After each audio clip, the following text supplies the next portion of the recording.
Thank you. Good morning. Thank you. Appearing before the Expanded Planning and Budgeting Committee, where we are looking at the sector budget analysis, and we're happy that you have made it to do your submission, where you were given 3 heads. Head number 6, Civil Service Commission; head number 25, Local Government Service Commission; and head number 27, Public Service Management Division. And we're happy that you have made it. What we do is, because we are live on TV and radio, we allow you to introduce your team. Then after that we'll start. So let's take introductions. Thank you, Chairperson. My name is Chonde Gista Osaka, a Member of Parliament for Milenge constituency in Luapula. With me I have about 4 colleagues, honorable members that have accompanied me, and I'll allow themselves to introduce themselves. I think I'll start with the right. Thanks. Thank you, Chair. My name is Ngoma Alfeyo, Member of Parliament for Lumezu constituency, also a member of the committee. Thank you. Your mic. Thank you so much, Chair, for the opportunity. I'm Honorable Tauro Chewe, Member of Parliament for Lubansenshi constituency, and I'm a committee member of National Guidance and Gender Matters. Thank you. Thank you. Honorable Fube, maybe you can take that seat, sir. Yeah, thank you. Okay. Thank you for an opportunity, Chair. My full names are Honorable Bernard Kanengo, MP for Kabushi constituency in Indora district and member of this committee. Thank you. Thank you, Chair. My name is Mulenga Francis Fue, Member of Parliament for Chirubi and also member for this particular committee. Okay, thank you. So as I indicated, you are doing a submission on the 3 heads. What we'll do is we will allow you to take us through all the 3 heads in terms of your submission, and thereafter we'll allow the members to ask questions if at all they have any, and then we'll close. And we are hoping you can make your submission, say, within 15 minutes. I think that will be enough. If not, then we'll give you maybe some more time if you need it, and then we'll be done. Okay, you can start. Whatever. Thank you, Chair. I take it that the members have had this report, and I'll straight away try and go in, start with head 6, if you would allow me, just in the interest of time. Yeah. Okay. During, allow me, Chair, to delve into the specifics of each budget allocation and discuss their implications for our national priorities. During consideration of head 6, the committee observed that the allocation to asset acquisition is insufficient to be able to drive the required digitalization that will ensure efficient human resource management. The committee therefore recommends that the executive should, as a matter of urgency, allocate more resources to upgrade. Thank you. That's on page number 8. That's page number 8. Report. Yeah, you can go in, sir. Okay. As a matter of urgency, allocate more resources to upgrade the human resource database, introduce electronic filing systems for disciplinary cases, and develop real-time dashboard that will provide management with accurate, up-to-date information on staffing and compliance. The committee is of the view that scaling up investment in ICT will be consistent with 8 national development plans, governance pillar, which encourages the use of technological to modernization public institutions. Chairperson, the committee acknowledges that the Civil Service Commission oversees a workforce of over 200,000 officers, but it is of the view that the allocation for human resource management is modest relative to the scope of its mandate. In this vein, the committee recommends that the executive should consider increasing funding to the program to ensure that the commission modernizes its recruitment systems, streamline confirmation and promotion procedures, and ensure that appeal mechanisms are handled transparently and timely. The committee is of a strong view that a well-funded reform will address persistent challenges such as delays in confirmation and inconsistencies in promotion, which erode morale and undermine trust in public institutions. Chairperson, The committee observes with concern that there is inadequate funding to ensure effective decentralization, which require robust oversight at provincial and district levels. This implies that the oversight functions will remain centralized in Lusaka. This state of affair will undermine the government's strong desire of taking services closer to the people. And in this regard, the committee recommends that the executive should prioritize decentralization by empowering the sub-nation offices with adequate resources so as to improve consistency in the enforcement of civil service standards across the country. With regard to, we now move on to head 25. Yeah, sure. This is page 4. It's on page 14 of our report on our members. Of ours, yeah. 4 of ours. 4. Yeah, you can continue. Okay, yeah. With regard to head 25, the committee observes that many departments under the Local Government Service Commission are understaffed, despite more functions are being devolved to local authorities. In this regard, the committee recommends that the executive should, as a matter of urgency, consider increasing the budget allocation to this activity to recruit more personnel in the departments that have been devolved to the local authorities. This is because strengthening the Commission's human resource capacity will enable to meet the growing responsibilities and improve service delivery. While appreciating the efforts being made by the Local Government Commission to employ staff in line with the recent approved town council structures and the proposed seat and municipal structures, the committee bemoans the overemployment of skills that may not necessarily add value to the councils. The committee is of the view that it will be ideal for some councils in rural areas specifically to employ specialized skills such as engineers, planners, and quantity surveyors, unlike employing 3 legal officers in smaller councils, for example, which may not always have litigation issues to resolve. In view of the foregoing, the committee recommends that recent approved town council structures as well as proposed seat and municipal councils structures be implemented cautiously to ensure that skilled officers were deployed to areas where they will add value.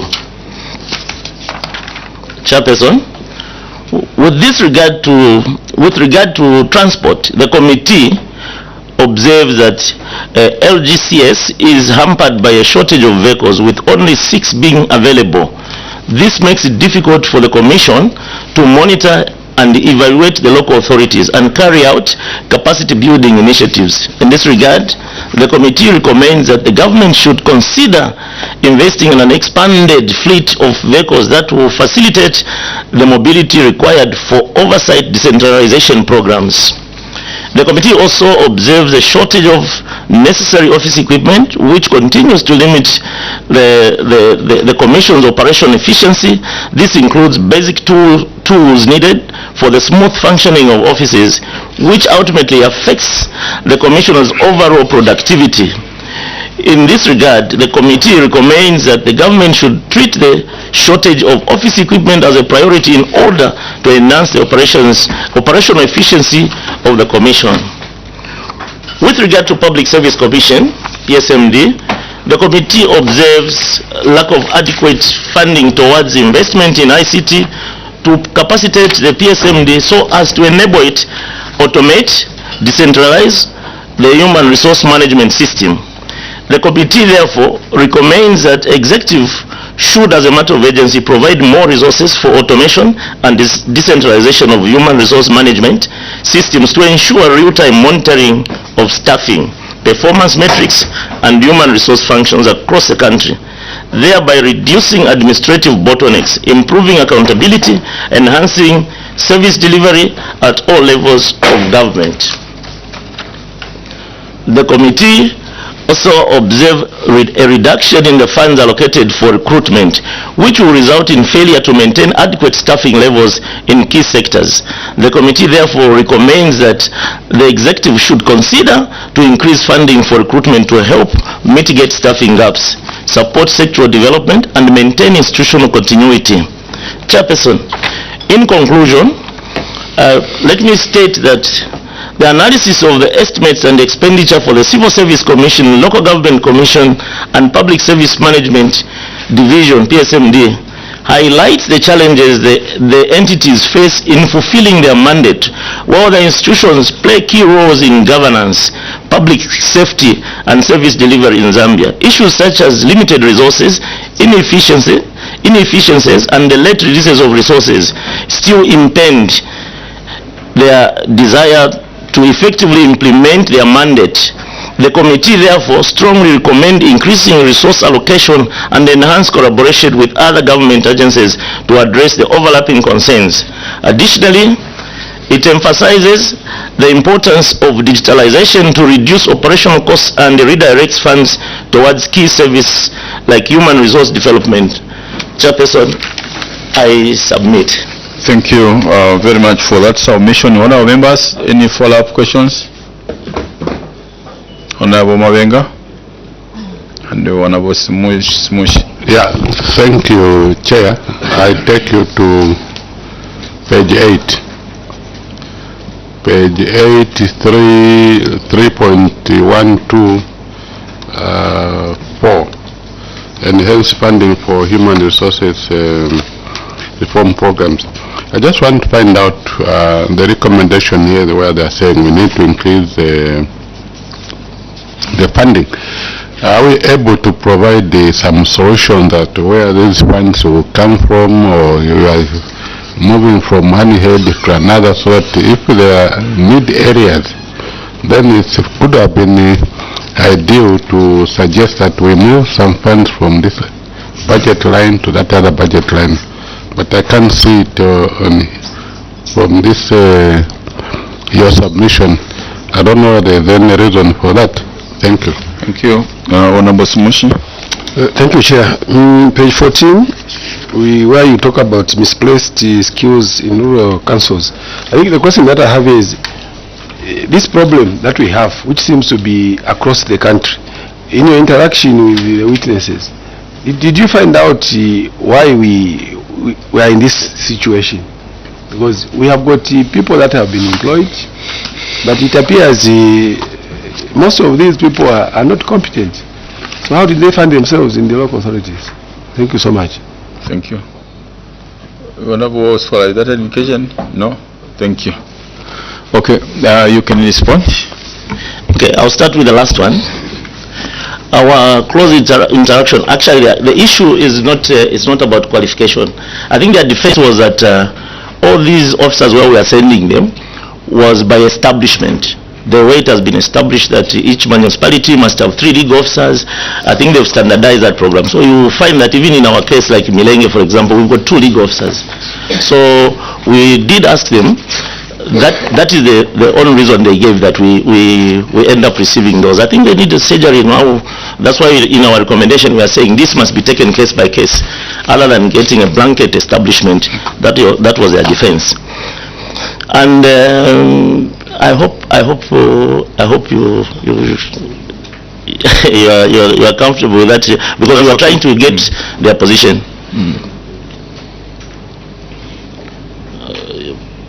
Are you okay? No, go ahead. Yeah. So then I can come to the second one, and I'm sure my colleagues will also amplify on that one. I think why there's absence of indication in terms of varying funds from respective lines, what we consistently, the overall picture is that there's been minimal increment. Almost all the sub-programs are having challenges in terms of increment. The demands are higher, and then the allocations are standard, and the increment are minimal, taking into consideration the factors of inflation and all those challenges that are affecting the budgetary processes. So it has not been wise for us to say this one is overfunded and the other one is not overfunded. I think the overall picture that we are trying to demonstrate is that an increment in the allocation should be done on an overall position. I think maybe I have my colleague to amplify. Honorable Fure. Maybe on the issue of budget lines that were drawn, especially when it comes to human development, we need to realize that, for instance, when you look at, I would take the public service division, is allocated 104, but much of that, 72%, is going towards personal emolument. And given that background, you find that it makes you love the human power motivated, of course, but they are supposed to implement programs at the end of the day. And if you look into the report, assets have suffered, and there is reduction to that. And again, on the other hand, you find that the other component of how you are supposed to build human capital is training, in-service training. It has also suffered in a way, and at the end of the day, you find that they will not respond to current trends and many other factors that are demanding as it may be. Maybe coming to the other, just an addition on the issue of allocating to especially local authorities. It is linked directly or indirectly to issues of redundancy, where you find that as we probed, there is a need that we do needs-based approach, where you are supposed to send, for instance, you send so many legal officers to Milenge that has not even encountered the legal suit before and all that, because this manpower is sent in anticipation. I think some of the councils need more manpower in the Directorate of Works than the legal. We are not saying that the legal should be dealt with. So I think what is supposed to be focused on is needs-based approach as opposed to just following the establishment in terms of uniform approach. Okay, Honorable Rufio, you wanted to supplement, then the two honorable members will come. Thank you, Chair. Just to supplement on what Honorable Fuller said, also during the interaction with the witness and the local government, it was heard that the standard structure is what they are using as local government across the country. The staff that they are sending are part of the structures. So we argued to say, but these, some of the personnel are not useful in rural districts, for instance like Lumez, but they also guided that where you feel you have staff that are not useful, the management or the chief executive of the council are free to request for the officer that they would want to have, and of course those may not be kept in those councils. I think that was the guidance which was given in response to the honorable questions about the members or staff that would be just idle sitting in other councils. Thank you very much. Thank you. Honorable Dr. Chilufya, then Honorable Speso. Thank you very much, Honorable Chairperson. Vice Chair, I take you to page 16 on the Public Service Management Division. One of the core functions is recruitment and placement. And we've noted a reduction from 11 million to 7 million between 2025 and 2026. One of the notorious things we've noticed about the PSMD and the Civil Service Commission is a high number of people in holding positions, which in my view is a wastage of resources. We've reduced the allocation for R&D, and we still have a number of directors in holding positions. How are we reconciling the fact that we are holding money in paying directors who are at home in holding positions, and also the fact that we have insufficient resources for this critical component of recruitment and R&D? Thank you, Chair. Thank you. Honorable Speso. Thank you, sir.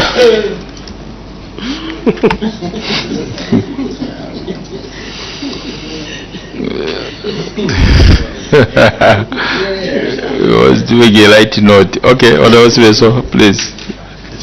Physiological. Yes, physiological. Thank you so very much, Chair. Mine is to take the committee to page number 13 on the adequacy of the budgets for the Local Government Service Commission, where they've reported a deficit of 17.5 million kwacha. And out of this, of particular concern, the vehicles and everything also, is the appraisal of principal officers, where in the budget we are increasing, CDF, that is, being we are increasing CDF, and we are also devolving a lot of functions to the local authority. But at the same time, the supervision agents, which is the one that is in charge of supervising the principal officers, are in deficit for them to be able to do the supervision. So how do then correlate? Are we looking into having, for example, another budget, a supplementary budget coming through? Because this is of great concern, especially when it comes to CDF. There is a lot of struggles when it comes to CDF, and some of these are also attributed to the principal officers that we have in these councils. So I wanted to find out, are we looking into having a supplementary budget coming? Because 17.5 is quite a huge amount just to go unnoticed. Thank you. Thank you. Another question, honorable members? Okay, you can respond to those, then we'll close. Chairperson, allow me, one of my members is salivating to take the questions. Honorable Fule. Thank you. Thank you, Chair, and thank you, Chair. I think what I wanted to attempt at is Dr. Chirufya's question. Clearly, Dr. Chirufya's question is of great concern, and we raised it during the interaction with the witness, though they were at pain to answer that particular question, because there are these who have been taken from ministries, taken to PSMD, then, for instance, if someone was a director at Ministry of Education, and then they are taken to PSMD because they are posted, and there is more like redundancy, but the person where they have come from, they have been replaced. We raised the question of paying two people at one position, though we didn't receive clear answers, Dr. Chirufya, to that effect. There was serious struggle, but we saw that in terms of financial frugality and the like, that would cause problems with the budget, because it means like there is a leaking bucket somewhere. And I think coming to where the one MP has asked, as we venture into decentralization, there is also need that we attend to the fiscal aspect. There is infrastructure, and there's already an organogram has been attended to, and some of the things that we are talking about are these things. But we find that the local government commission, for instance, has only got 6 vehicles, and these are people that are supposed to appraise the principal officers and many other. But we only look at its functions. They are dwarfing the functions because of the allocation that is going towards the same. And at the end of the day, you find that things like increased CDF, which are the principal officers are controlling officers. And we have gaps in there where you find maybe some of them under the community are not implemented properly. We still also have certain questionable contracts that have not been terminated, that falls into the AG.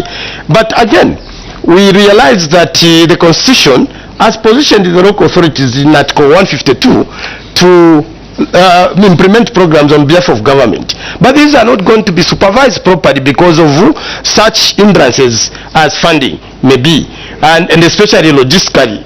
As we centralize, we need to make sure that this local government commission is reaching out to different districts, especially 116 districts.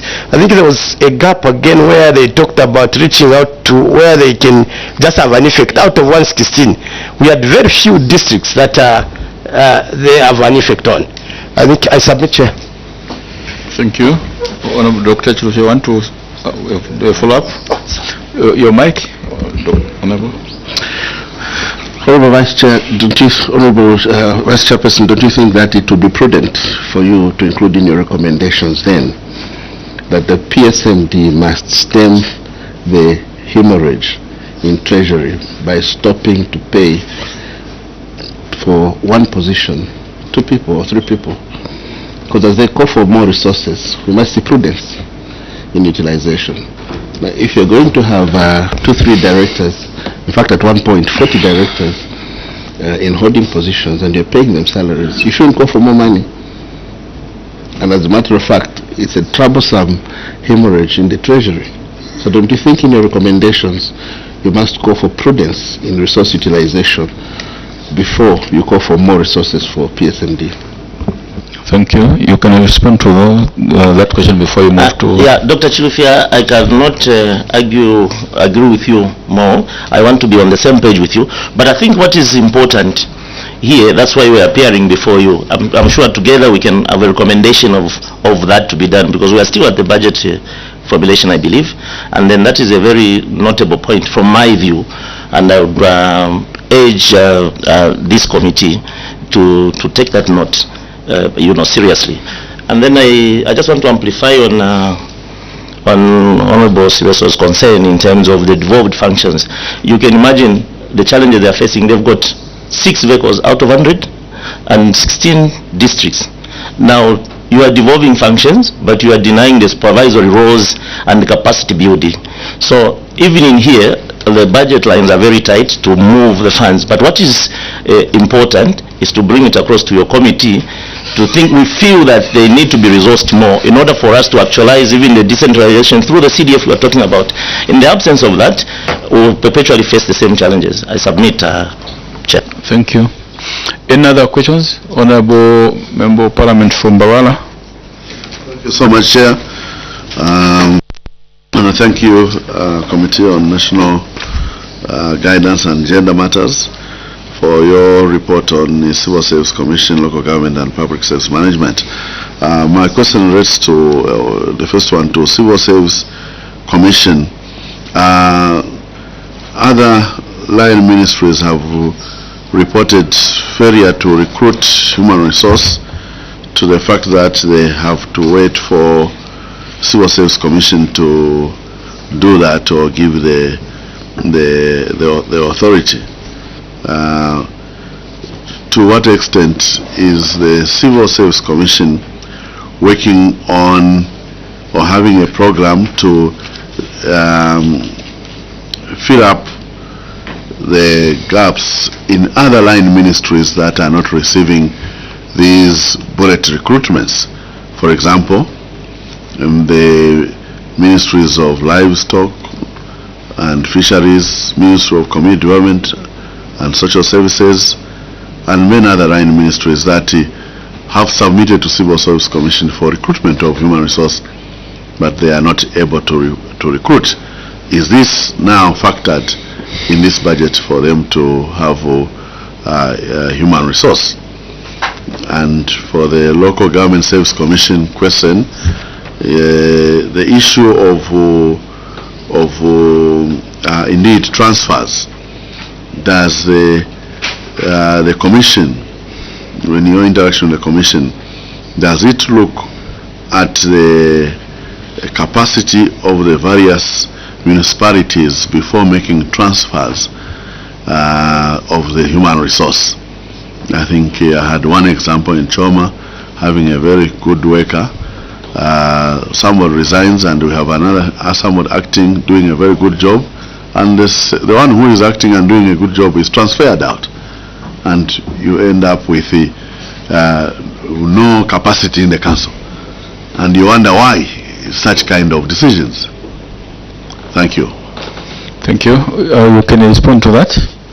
Okay, I'll delegate one to Honorable Fove. Would you want to say something? Okay, Honorable Fove can start.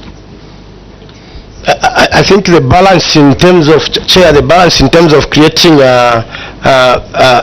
recruiting special line ministries that have been mentioned is really problematic, because when you look at even the emolument, 72% emolument does not indicate whether that is to answer the question of what the Vice Chair mentioned, the question of inflation, where maybe they are likely to increase money or salaries for the people that are already working, or it is creating space for more recruitment. And I think if it's creating space for more recruitment, we did not receive any out of the 300,000 plus who are being managed by the public service division. We did not receive how they are trying to balance up. We all know that, for instance, ministries like Ministry of Education, Ministry of Health, naturally you will have more numbers than other ministries. But I think what he has talked about, to balance up, especially in terms of delivery of government services, we have one ministry that honorable members mentioned, which deals with the social cash transfer. Another one, which is also dealing with the livestock, and when we are talking about livestock, there is a close cutting issues of even camp officers and those extension officers, sorry to say, of under livestock. But you find that the budget would have captured extension officers, but it's not reflecting under the PSMD that much, but it reflects in the ministry that these are supposed to be taken on board. And I think that's my attempt on the same. There is a gap. In short, that's what we're trying to say, and there is no balance in terms of trying to see and screen which ministries have deficiency in terms of workforce. I think there is need to create a balance, especially when we look at the delivery of government services. Thank you. Your mic. I think from our side, I think he has adequately covered the areas in terms of the gap. Admittedly, yes, but it did not explicitly show that this is what is happening. But yeah, something that I'm sure this committee will take note of. Okay, our colleagues from the Committee on National Guidance and Gender Matters, we'll end here. Thank you very much for coming. These submissions, as we meet the Minister next week, that is the Minister of Finance and National Planning, we will table these issues to him. We are so grateful that you came. Do have a good day. I'm being reminded, sorry Chair, even though you had closed, the question of transfers, I think you are requested to really cover it in your report to bring it out. Okay. Thank you. No, that's fine. Well noted. Thank you for that. We end here. Do have a good day. Thank you for coming.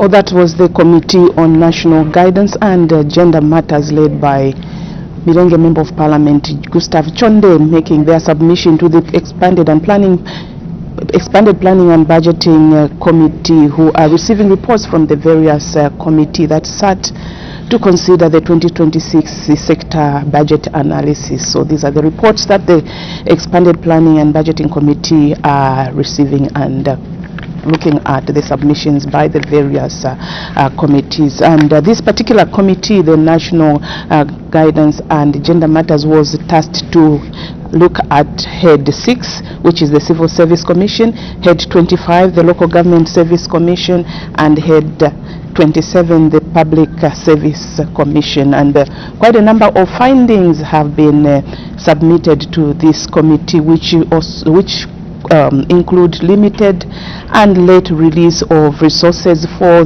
the officers or the mandated officers to fully execute their mandate.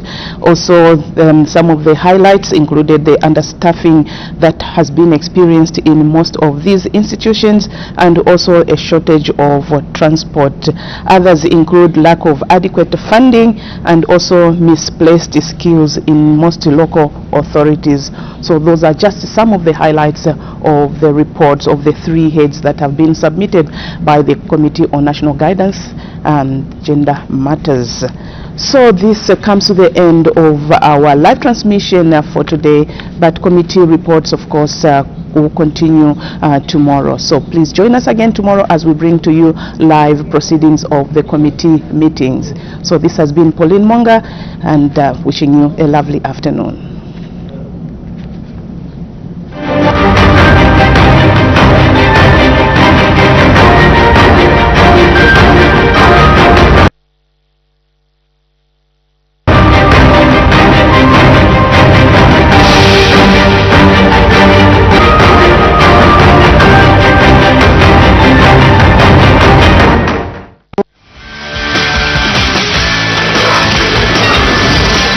On Oyo constituency, we profile one of the most prominent constituencies in the country. The constituency is facing a lot of challenges, but the major ones are, number one, poor roads.